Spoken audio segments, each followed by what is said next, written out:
To me, it's got to be Henry, because for Tennessee to have a chance, he's got to have a big game, and everything's going to be committed to stopping him and shifting the game into Tannehill's court.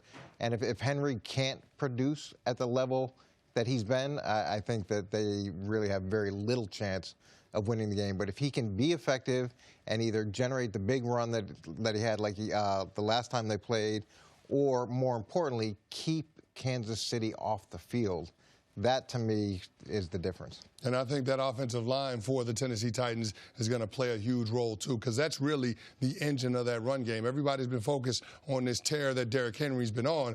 But, I mean, that offensive line is allowing Derrick Henry to get beyond the line of scrimmage before he's getting first contact. So when you get a 250-pound running back building up a head of steam coming downhill on second and third level defenders, it's going to be hard to get him to the ground. But that's exactly what we saw against the Baltimore Ravens. It's what we saw against the New England Patriots, what we saw in the regular season finale against the Texans. So if that offensive line can continue to do that, then it's going to be tough for the Chiefs to be able to get this group off the field, because the Chiefs, they're not very good in terms of run defense. I mean, I know that the numbers aren't awful when you look at them in totality, but if you look at yards per carry, they're one of the worst defenses in the National Football League. The way that they usually get teams away from the run game is by their offense being able to score a lot of points. If you get out to a double-digit lead, it's hard for Mike Vrabel and the Titans to stay with that running game. So I think the Chiefs are going to have to rely on creating some negative plays early in the run game, getting hits on Derrick Henry in the backfield. Don't let the big man get rolling. But unlike Baltimore, where they abandoned the running game pretty early on in that game, I do think that Tennessee will stay committed. Even if they get down by 14, I do think they'll keep feeding him the ball, because that's what they do, and that gives them the best chance to climb back into the game. They've shown that consistency, which I think a lot of teams run away from pretty early. Pardon me. To me, the answer is clearly Patrick Mahomes. It's not because he's the quarterback of my team, but it's because I think we are getting a little overwhelmed in the moment with Derrick Henry. During the break, we were talking about Adrian Peterson, who all of us at the table look at as a true generational back, one of the most talented, do everything. He's bigger than everybody. He's stronger than everybody. He's faster than everybody. Coming out of Oklahoma, you could have made an argument he should have been the #1 pick of the draft. Derrick Henry's awesome. I know he's played like Adrian Peterson for the last month. He ain't Adrian Peterson. And we are talking about him as if he is. The story of he wasn't even, up until a month ago, the best player on the Titans this year. Ryan Tannehill was the story of the Titans' turnaround. They were one team with Derrick Henry in there when Marcus Mariota was the quarterback. And you mentioned this also off the air. Tannehill's numbers were off the charts this year. Led the NFL in passer rating, led the NFL in yards per attempt. So I think the Titans are going to have to lean on Tannehill in this game, even if Henry's playing well, because people talk win time of possession. Titans really haven't been doing that.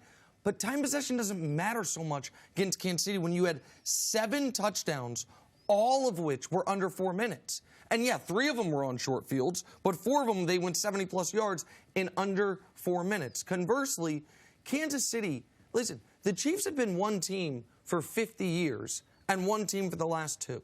Because they got Patrick Mahomes. They'd had Andy Reid for the beginning of this year. They had some amazing offenses. 13-3 team with Trent Green and Priest Holmes and Hall of Famers all over the offensive line. They'd had some amazing defenses led by Derek Thomas and Neil Smith. They had never been to back-to-back conference championship games. They'd never even hosted a conference championship game until Patrick Mahomes became their quarterback. The Chiefs can't win against any competent opponent if Mahomes isn't extraordinary. Now, fortunately for them, he's almost always extraordinary. He's had one bad game healthy in his entire career. So, to me, Mahomes has to have at least a B-level game, because the Chiefs don't have a great running game. To your point, they don't have a great run defense. The defense is improved, but it's still not a dominant overall unit. It's all based on what they do through the air. But didn't we see the Chiefs win against a competent opponent without Patrick Mahomes as the quarterback? Against the Vikings earlier in the year. We've already seen it. So the Vikings were a team that won a playoff game this year. So it's not like the Chiefs can't do it, but Pat Mahomes is... When he was injured, yep. Pat Mahomes is one of the best players, if not the best player in the NFL. But with respect to that, I think Derrick Henry means more because I would look at these two teams side by side and say clearly the Chiefs are the more talented roster than the Tennessee Titans. And I do believe that the Titans' only true path to victory in this game is Derrick Henry being able to rush the ball for over 100 yards. If they don't do that, then they don't have a chance at being able to win this football game. I think that the Chiefs can have a way to win without Pat Mahomes lighting it up like he did in the regular season game. And I don't think it's total prisoner of the moment because he's had 150 yards 6 out of his last 8 games. Yep. I mean, that level of production is pretty impressive over that 2 months. time span. And it's not like he snuck up on people either. People understood that they had to stop him. And for a lot of those little DBs, they have to make those business decisions every time he breaks loose because he does carry such a big impact. I do think your point on Mahomes is well taken, but to your point, the only chance they have is Derrick Henry. Well, I guess my only question would be is if Mahomes has a bad game, can the Chiefs lean on their running game? I don't think so. Not against this Tennessee team and not throughout the year, not with the personnel they have. By the way, Shady McCoy didn't practice again. It's no longer load management with Shady McCoy. It might be age and injury.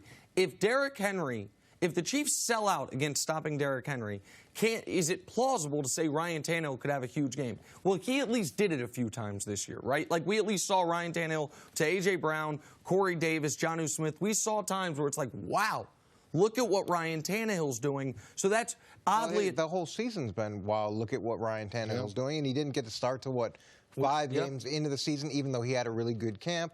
And if anything, yeah, that could easily be the narrative. He has gone through the year of surprising people. So for us to come out of this game and say, oh, my God, look at what Ryan Tannehill did, I think that could easily be a discussion on Monday, and it would be a sad discussion for you.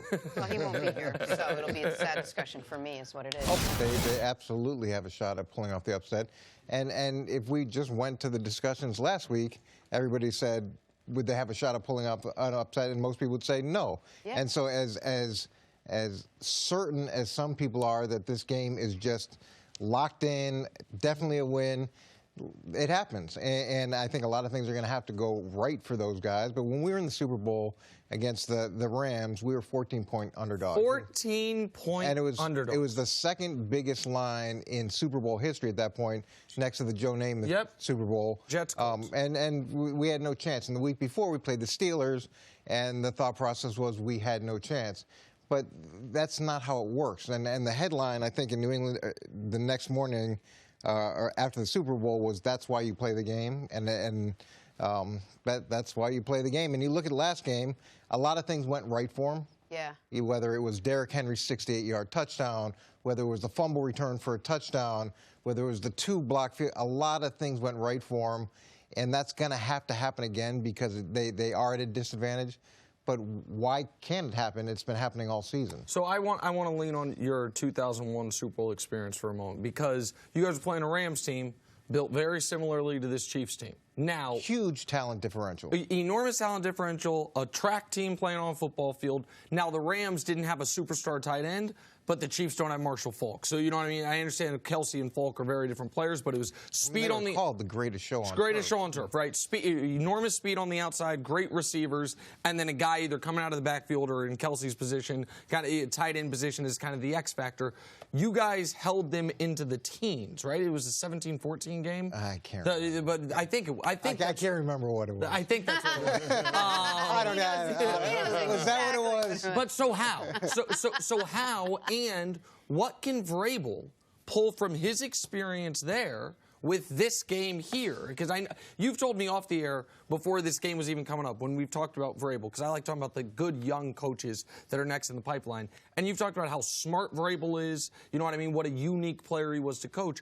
So how did you guys do it, and what can Vrabel pull from that experience? Yeah, look, Mike is an incredibly smart guy. He was one of those guys that when I was the defensive coordinator, I could reference games that we had 4 and 5 years earlier, and he could not only remember the game, but he could remember the situation. His recall was typically even better than my own, and in the sense of I was the one bringing up the topic, but he has that ability to catalog things. And one of the things that happened in our Super Bowl years, we played them that first game, and we had one defensive approach, and it was a lot of zone. And we came back the second game, it was a radically different approach. We played a lot of cover 2, and we got up and we beat up their wide receivers. We were physical. To me, that's what you need to do with Kansas City. I could see they played some cover 2 last time they played. But this is a team that you need to go beat up. You need to try to beat up Kelsey and beat up Hill and not let him get off the line of scrimmage and get going. And if you can do that and be overly physical with him at the line of scrimmage and not let him get started, you got a real chance. Coach, I think that's where it starts with Tennessee being able to slow down this attack. I mean, you saw when they played zone coverage in their regular season matchup, they were off, and they allowed free releases for those Chiefs receivers. And those guys got into the second and third levels of that defense in a hurry, and it was pitch and catch for Pat Mahomes. This quarterback is entirely too good. These guys are entirely too skilled to allow them free releases off of the line of scrimmage. You have to do something to disrupt the timing because you know how fast those guys play. So, to me, it's not a matter of can you match up with your speed. If you're Mike Vrabel, you know the answer to that. It's no, you can't. So what you have to do is use physicality in order to slow them down and make it a game that you can win, and that starts with being able to reroute those receivers. Doesn't matter whether you're in zone or man. I'll leave that for Dean Pease to figure out. He's one of the best defensive coordinators in the game. But you have to start by not allowing those guys to get off of the line of scrimmage, because if they do, then it's going to be a pitch and catch. And I imagine they'll double team Tyreek high-low so he can't have those vertical shots. So you try to take that away. And look, Kansas City does a nice job on over routes where they just run them directly across the field, which hurts those double teams. And then with Kelsey, you're going to see linebackers. You're going to see a lot of defensive linemen at times get up, hitting him, not trying to let him get started. You got to keep Mahomes in the pocket. That's the third element of this. And you've only been saying that for 2 years. Yeah, it's so frustrating for Coach. It's painful to watch.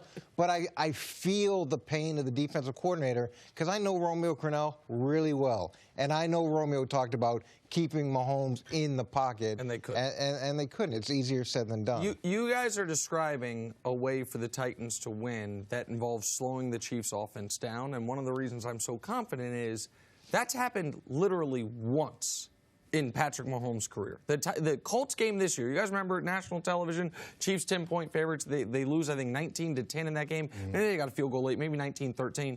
But afterwards, it was like, oh, the blueprint's out. You play man-to-man on this team, you can't. That is the only game. Patrick Mahomes only lost 8 times as a starter where they have lost because the offense wasn't good. His other 7 losses, the team has allowed 43, 54, 29, 38, 37, 31, 35. Aside from that one Colts game, the path to beating the Chiefs in the last 2 years has been go outscore them. And so that's why I don't think it's a Derrick Henry-centric game. It's where it's going to have to be. Henry's going to, if they have any shot, which I don't feel they do, Henry's going to have to be really good, but Tannehill's also going to have to be really, really good. It's not going to be the way you guys, I don't think it can be the way you guys beat the Rams, where it is we absolutely choke out their defense, in part because Vrabel's not Belichick. But let me just ask this question, though. Who thought that they were going to beat the Ravens the way they beat the Ravens last week? Who was on air last week talking about that was how the game was going to unfold? No, so listen, I said on the air that of all the 4 games that weekend, I thought the one where the upset was most likely was Tennessee over Baltimore. But I did not think they could dominate the game the way they did. But one of the reasons they dominated the game, Coach, is they had a +5 turnover margin. 3 turnovers, 2 turnovers on downs. That is, and it would be 3 of their 4 touchdowns came on short fields, on the plus side of the 50, as you talked about. Those are things that I don't think are sustainable, but even if they are. They aren't sustainable, but we saw with Kansas City, what did they do last game?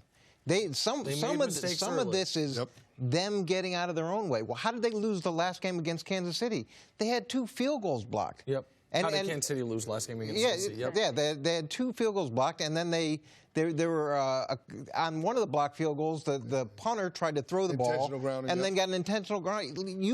You couldn't try to lose a game more than they did the last time. So I'm not saying that's going to happen, but I'm saying they've shown the ability to make those mistakes that could keep this other team But the in the other mix. element is that Tennessee has something that the Eagles had 2 years ago. They have this off the field emotional momentum, this nobody's believing in us, this we can do it, this why not us, that they can kind of ride. If you're a head coach who's taken your team this far, how much do you lean into that the way Doug Peterson did with the Eagles that year? Well, you hear them, you hear the guys in the locker room, you hear things they're saying. They are talking about that, but there's also the element that you hear from Mike Vrabel of, yeah, we do belong. We should be in this game. And as much as people don't believe in us, we have the ability to win this game. And then there's that component of it too. You like the underdog aspect of it, but you also want your guys to not be intimidated and know that they're going to go in there and they're going to take what Kansas City, I'm sure, has already chalked in as a victory. They're going to go in and they're going to take it, and that's I'm sure the approach that they're talking. The Eagles also using. rode home field advantage, and they had offensive explosions in the conference championship game in the Super Bowl. That's kind of my point. If the Titans are going to follow the Eagles' path, not only they got to do it on the road, they're going to have to get in the 30s the way the Eagles did in that conference championship. There's a lot of 2007 Giants in this 2019 Titans team. I'm going to just leave it at that. Okay. Thanks for watching. Subscribe here to get the latest from the show. Also, be sure to check out more of the best clips from First Things First, or go watch a few segments from our other shows on FS1.